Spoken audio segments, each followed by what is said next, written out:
The beauty of Buffalo City Hall standing tall over the Queen City, a city where voters have already begun deciding if they want 4 more years of the current administration or a fresh start in 2022. Good evening to you once again. I'm Ed Dranch. We are now less than 1 week away from Election Day, and tonight we bring you the second of 2 nights of conversations with the top 2 candidates for mayor of Buffalo. Mayor Byron Brown joined us last night. Tonight we're joined by India Walton, a political newcomer who won the Democratic primary in a stunning upset back in June. We're also joined tonight by a fine panel of 7 Eyewitness News journalists, our senior reporter Eileen Buckley, who's been covering politics in Buffalo for 36 years. Our morning reporter, Taylor Epps, who was part of last month's debate, co-sponsored by the Buffalo Association of Black Journalists, and 7 Eyewitness News political reporter Allie Toohey, who has been covering politics in Western New York for more than a decade.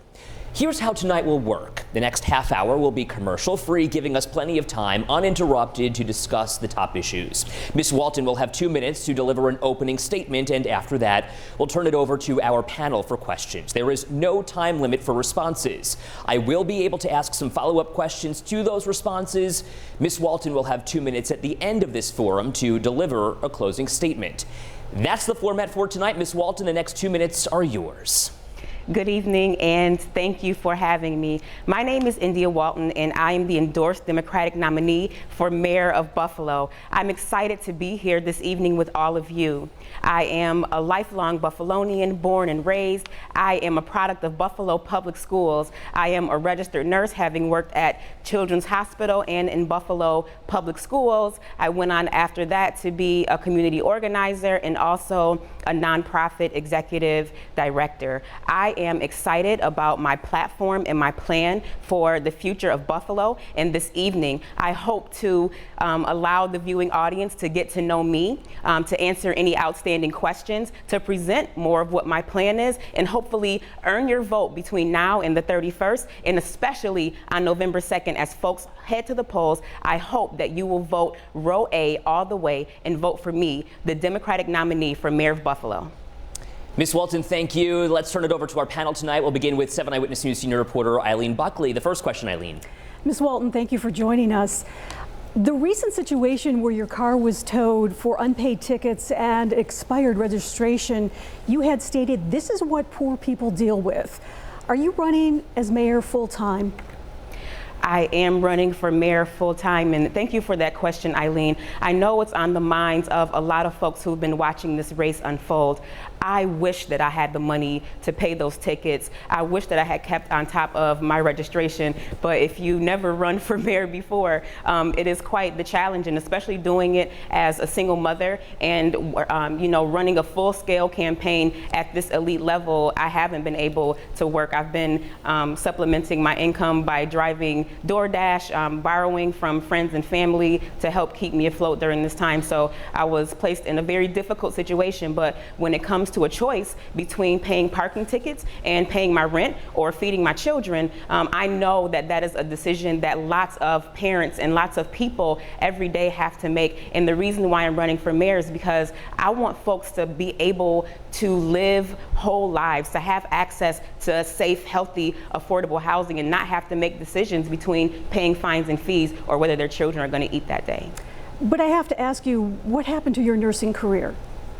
Well, I left my nursing career in 2016, 2017 to pursue a career in organizing. When I was a nurse at Children's Hospital, I eventually went on to work in the Buffalo Public Schools, and a part of the disparities that I saw compelled me to want to work on policy and have a broader impact on my community. Coincidentally, there were some accusations that were made, and my union delegate encouraged me to resign in lieu of termination. So that's what I did. I was not terminated from Children's Hospital. I moved on to work in the nonprofit sector, where I accomplished great things. I worked on bail reform, I worked on police transparency and accountability, and I worked on the statewide campaign to legalize adult use cannabis. All the while I was working in the Fruit Belt neighborhood, I helped to establish a first and only of its kind residential parking permit system for folks to protect them from the negative impacts of neighborhood change. And I also co-founded and was the founding executive director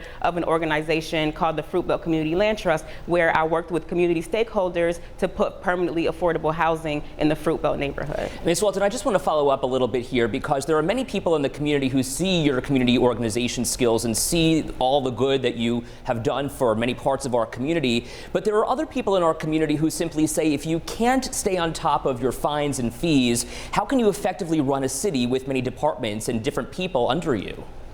I think that my experience as a nonprofit leader and as an organizer makes me well equipped. When you inherit a city government, you inherit a budget and a staff of people. I am going to, in patronage, I am going to hire well-qualified, highly skilled subject matter experts who are going to help manage the affairs. I think the most important attribute of a leader, especially as we look to tackling issues of poverty, tackling issues of concentrated disadvantage and health disparities, is that you are willing to form broad-based coalitions and cross-sector partnerships in order to get the work done. That's what I have done, and that's what I will continue to do as mayor of Buffalo. Our next question comes from our political reporter, Ellie Tui. Ellie? Well, good evening to you, Ms. Walton. Mayor Brown isn't requiring employees to get vaccinated. You have said you support a vaccine mandate. So to clarify, would that be required of city employees or the entire city of Buffalo?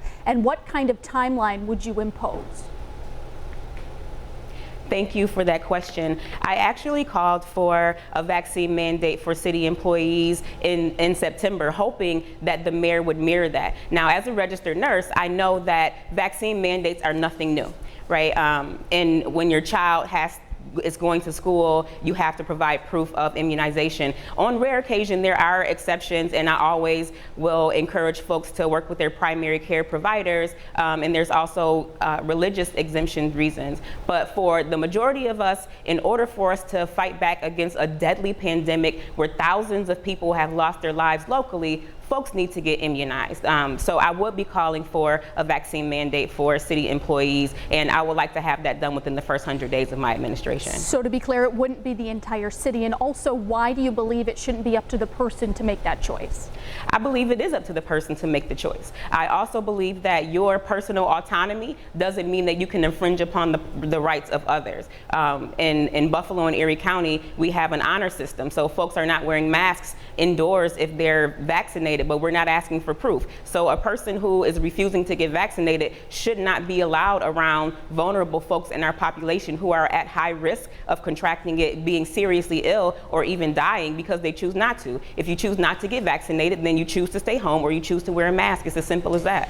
Ms. Walton, I just want to make sure that we're answering the question here, because Allie was asking specifically that this would not be for anyone outside of city government. The mask, or the vaccine mandate rather, would only be for city workers, because earlier today during a debate at St. Joe's, you mentioned that you liked what was happening in New York City and would essentially want to see something like that happen here. So is that vaccine mandate simply for city workers and not for the entire city?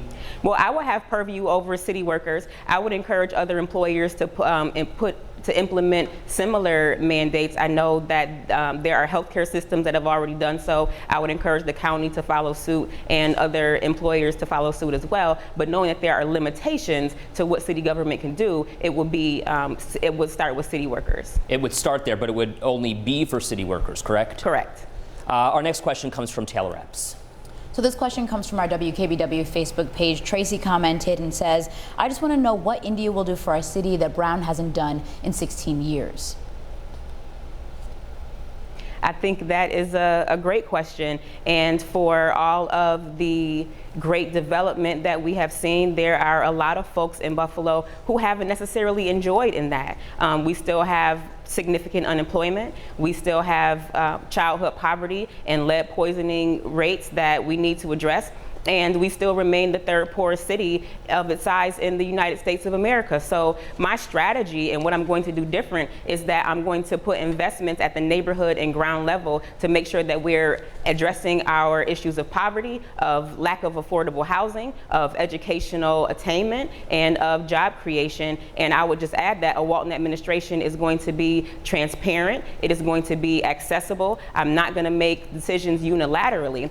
My campaign is based on something called co-governance and deep democracy, and that means that decisions aren't going to be made behind closed doors, and public comment periods are going to be extended, and government is going to be accessible to you. The major difference is that I am a servant. I know that I am here to serve my constituency and the residents of Buffalo, and not the reverse. Eileen, next question comes from you. Ms. Walton, you've worked as an advocate and activist. How will you separate advocacy as the leader of the city of Buffalo when you can no longer take that stance on just one side, and you'll have to be equal and balanced and making sure that you're fitting the needs of all citizens across Buffalo?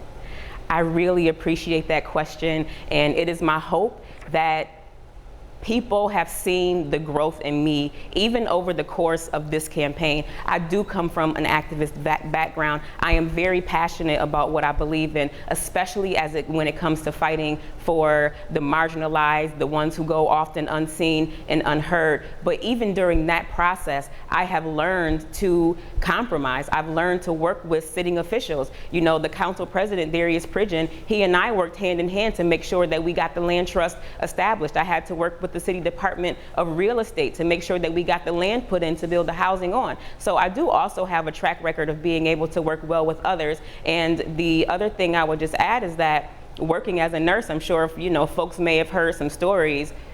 I wasn't always in an environment where relationships were not adversarial, but when it came to saving the life of a vulnerable infant, we can all put our differences aside.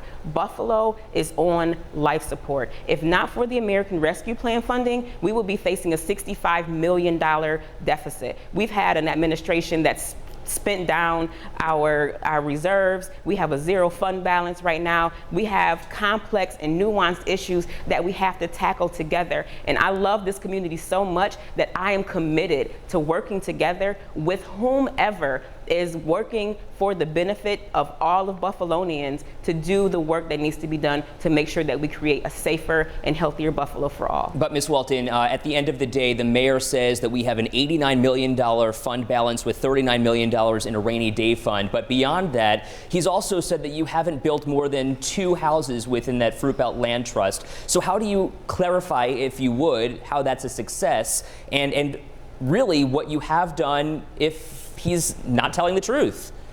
I would love to clarify it, because 2 houses may seem small to someone who's never actually been involved in the details of a development deal, but those 2 houses that we were able to build in partnership with Habitat for Humanity were built in spite of the obstructions of the 2nd floor of City Hall. I wrote my well wishes on the interior studs of those homes on Rose Street. I interviewed the families that would eventually go on to occupy those homes. So I know firsthand how much one house can mean to one family. And as a person who is a regular, everyday, average Joe, to be able to figure that out is something that is a success and is monumental. And I have learned, coming from a poor community, being a teenage mother and going on to get my GED and my nursing degree, first as an LPN and then going on to get my RN, success to me is what I define it to be for myself. And I want other people to take that same view. No one can take away what your successes are. And I think that the housing crisis in Buffalo is such that right now, no development is too small, because what we have seen is that we've had development for those who are well-to-do and can afford market rate, and we've not seen enough development for those who have not. I want to get into one of the big issues right now when it comes to policing in the city of Buffalo. Ali Tui has that question. Ms. Walton, there are a number of events in your past that some voters may have concerns with. You calling Councilman Joe Golombek a tender expletive white man in a post on Facebook after he said he didn't want to cut police funding. You've had an order of protection from a former co-worker, an arrest for failing to appear in court, your failure to pay hundreds in parking tickets, food stamp fraud, among some other issues. Why should voters trust you to run this city and in a professional manner, respectful of all? Voters should trust me to run the city because my entire life has been put on display. I don't have anything to hide. The current administration, our city hall has been raided by the FBI and we have no information. I can tell you that I have grown a lot.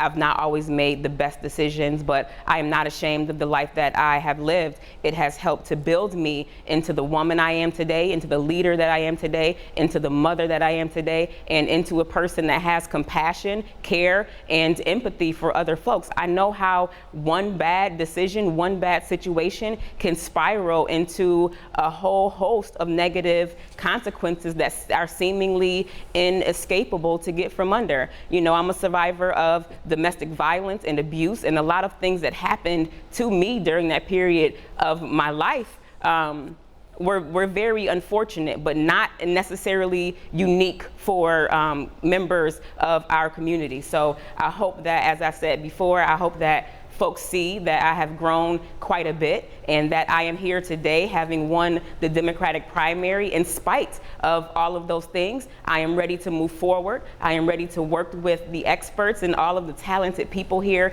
in Buffalo to make sure that we are decreasing the wealth and home ownership gap, to make sure that we are putting resources where they matter, and that's in our neighborhoods and in our communities, to make sure that we're improving infrastructure and we have safe streets and sidewalks to walk on and well-lit streets. And I think that is what the people want. Everyone has a past, and I am focused on our future. Ms. Walton, let me just press you a little bit on that, because you said in a recent podcast that the North Star of socialism in your aspect would be a utopian society where everyone cares and loves one another and the needs are provided for. But we're not there yet, is what you said. But let me ask you just point blank, do you feel that you were part of the problem there? Do you feel that you were part of the problem in that division within our city? Do you feel that you detracted from that utopian society that you so desire?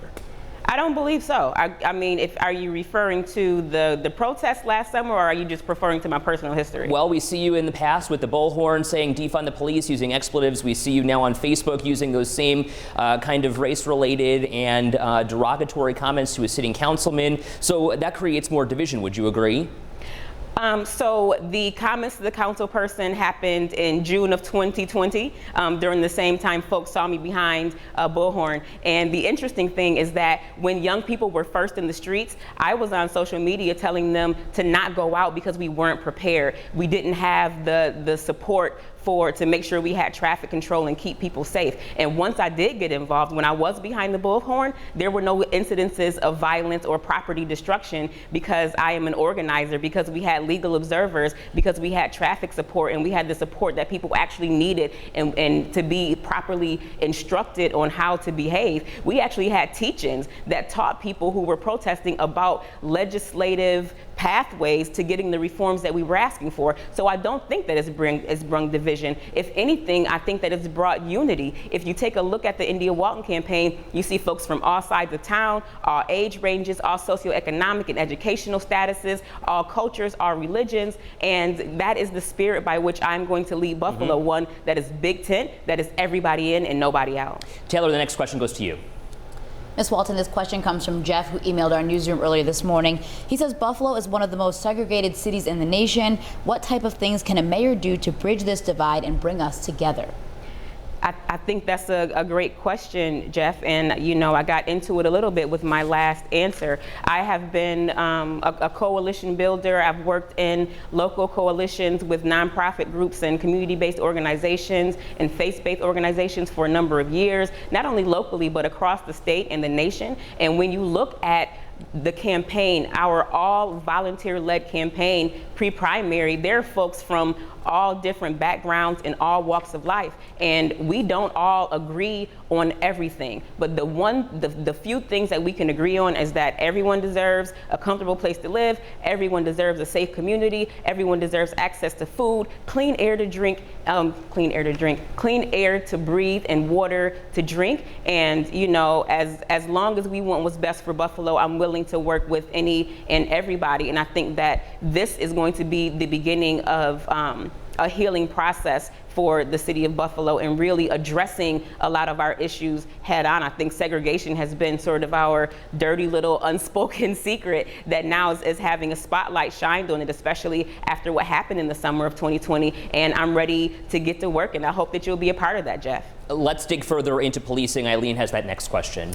Well, you say that you won't defund the police, but you say you would cut $7.5 million in police funding and turn some of the police duties over to other agencies such as mental health assistance. How is that not defunding the police?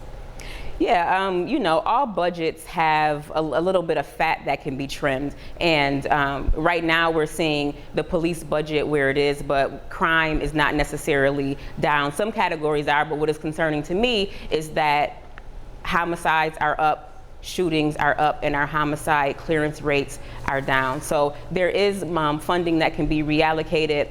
I'm in certain communities and folks are complaining about extended response times. Well, if we allow police to do the job of policing, which is respond to crimes after they happen, not prevent them, we can free them up from being first responders to mental health calls when there's not a danger to the public or the person who's decompensating. We can absolve them of the responsibility of being homelessness outreach or quality of life calls. When we build strong community relationships with our neighbors, we don't have to call an armed police officer in to mediate conflicts. We can do that on our own, and couple that with strategies like Life Camp, who came and visited a couple of weeks ago, who have strategies for not only violence interruption, but violence prevention and teaching a peaceful lifestyle and data-driven and evidence-based programming. That is when we'll begin to see a reduction in crime that does it by getting to the root cause and not just expecting more police to solve the problem. But let's really talk about defunding the police here. Obviously, you've never actually specifically said those words. You've used the word reallocation instead. You're looking to reallocate $7.5 million, and you're saying that that's fat that can be trimmed, and you're looking to do it through attrition, which would mean that there are officers who would then retire and they wouldn't be replaced. So how do you force officers to retire? Because that's not really the way this works. I don't have any intention on forcing anyone to retire. I know that retirements happen, and you know, there are currently more than 50 positions that are vacant. There is still money in the budget for those positions that are not being filled and probably wouldn't be filled in the first place. Our police department is fully staffed. There are 735 officers, and we have more police officers per capita than most cities of our size. So through attrition, through reevaluating what is contained in the miscellaneous category, I need to be able to see the real budget, right? What we get publicly and what is foilable doesn't have every single line item, but there are $3 million a year being put in a category called miscellaneous. I would be interested to know what's in that category and what we can possibly do without to be able to put more money into community services, youth services, keeping our community centers open for our young people, and making sure that we are getting to the root causes of crime. You know, I spoke with 3 different police sources today, and each one said that it is impossible to cut $7.5 million from the budget. So if you cannot force people to leave or retire, how do you cut that other money? Well, Ed, I don't believe that anything is impossible, and I look forward to working with rank and file officers, with the brass, and with the union to figure out how we get that done. This study comes out of the Partnership for the Public Good. It's been well researched, and the fact that they're saying that it's impossible, to me, who's very much on the outside, I can't give you an effective answer to that until I get there. So if you can't get these officers to retire, will you commit to not laying off anyone from the Buffalo Police Department? I have said several times, and I will say it again, I have no plans to lay off or fire any officers. My plan for Buffalo is to reduce poverty and reduce unemployment, and I can't effectively do that if I am the one causing it. Ali Tui has our next question. Ms. Walton, you've never held public office. Why should inexperience be overlooked among voters on Tuesday? I'm not expecting voters to overlook inexperience on Tuesday. I expect voters to look at the experiences that we've had over the last 16 years and where we are today. Know that the mayor of Buffalo doesn't have to have the answer to everything. And though our current mayor has been in office for 16 years, he was never an architect, engineer, or an accountant. Those are positions that you hire for. And the end of patronage jobs in the city of Buffalo means that we are going to have highly qualified department heads. We are going to have a culture of high standards and customer service to our community, and we are going to turn this city around. We're going to right-size our budgets, and we are going to turn this ship around and make sure that all people in Buffalo can prosper and live in a safe and healthy community. Ms. Walton, I want to make sure that you have your 2 minutes for a closing statement, but I also need to address something that the mayor said last night in terms of $300,000 in campaign contributions that are unitemized. Can you address those claims? I can. So New York State election law doesn't require the itemization of donations under $99. We have a mostly volunteer team, moms, people who work full time. Our treasurer is one person, and when it comes time to file, it's her and 4 volunteers. Well, our average donation is $50. We had 7,000 unique donors for this last filing period, and it would have been essentially impossible to enter them one at a time. The Board of Elections, the state board, recently stopped accepting CSVs or spreadsheets as a way to itemize those deductions. So everyone, even a person who has donated repeatedly, who's now over the $100 mark, is listed. But 7,000 individual entries is a lot, and I am happy to report that now our campaign has broken the $1 million mark since we started, with more than 15,000 contributors. Well, as you mentioned, nothing is impossible, so perhaps we could be seeing those $300,000 in itemized expenses sooner than later. Ms. Walton, if you'd like, the last minute belongs to you.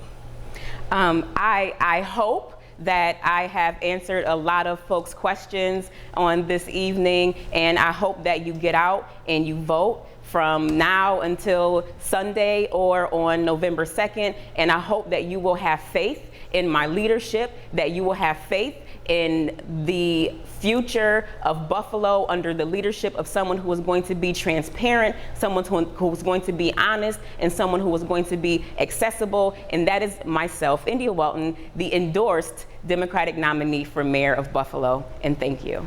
Miss India Walton, thank you for joining us tonight. We also want to thank our team of 7 Eyewitness News journalists for their questions on behalf of you, the voter.